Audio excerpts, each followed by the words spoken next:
আসসালামু আলাইকুম এভরিওয়ান। নতুন একটা ভিডিও নিয়ে আবারও আপনাদের মাঝে আমি সাদিক। আপনারা দেখছেন বার্ডজন বিডি। এদেরকে আগে খাবার দিই, তারপরে আবার আসছি আপনাদের মাঝে।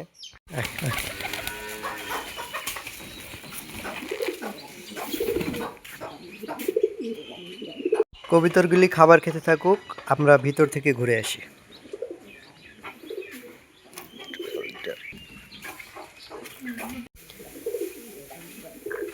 এই যে উপরে দেখতে পাচ্ছেন ঘিয়া জোড়ার বাচ্চা। বাচ্চাগুলি অনেক বড় হয়ে গেছে।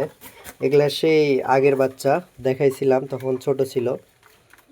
এই যে বাচ্চা উঠে গেছে, আর এখানে আবার নতুন করে ডিম দিছে।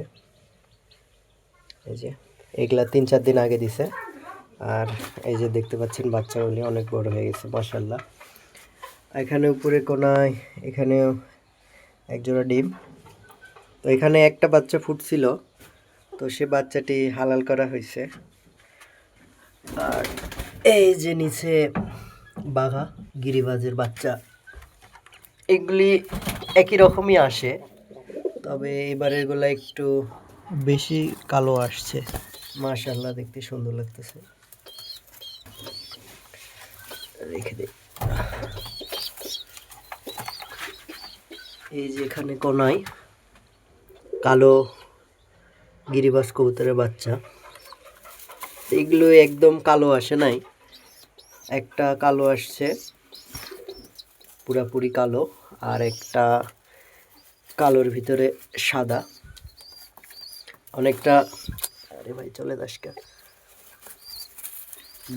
দাউক কবুতরের মতো লাগতেছে। মাশাআল্লাহ সুন্দর। রেখে দেই।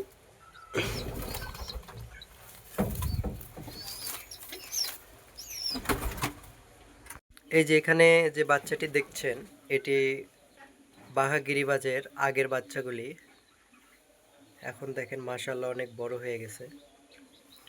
আর এই জোড়াটি ডিম পাড়ছিল, দেখাইছিলাম। এই যে এখানে ডিম পাড়ছিল, কিন্তু ডিমগুলি জমে নেই, এজন্য ডিম থেকে উঠাই দিছি।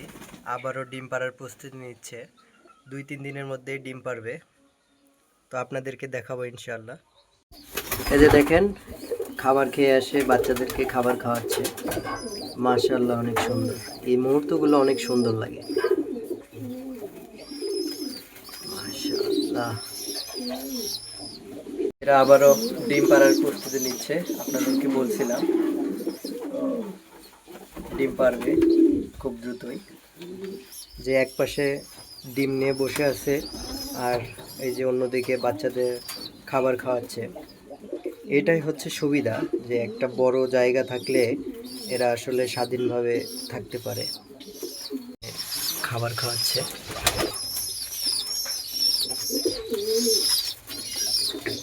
আজকের ভিডিওটি এই পর্যন্তই। নতুন একটা ভিডিও নিয়ে আবারও দেখা হবে নেক্সট ভিডিওতে। সকলেই ভালো থাকবেন, সুস্থ থাকবেন। আল্লাহ হাফেজ।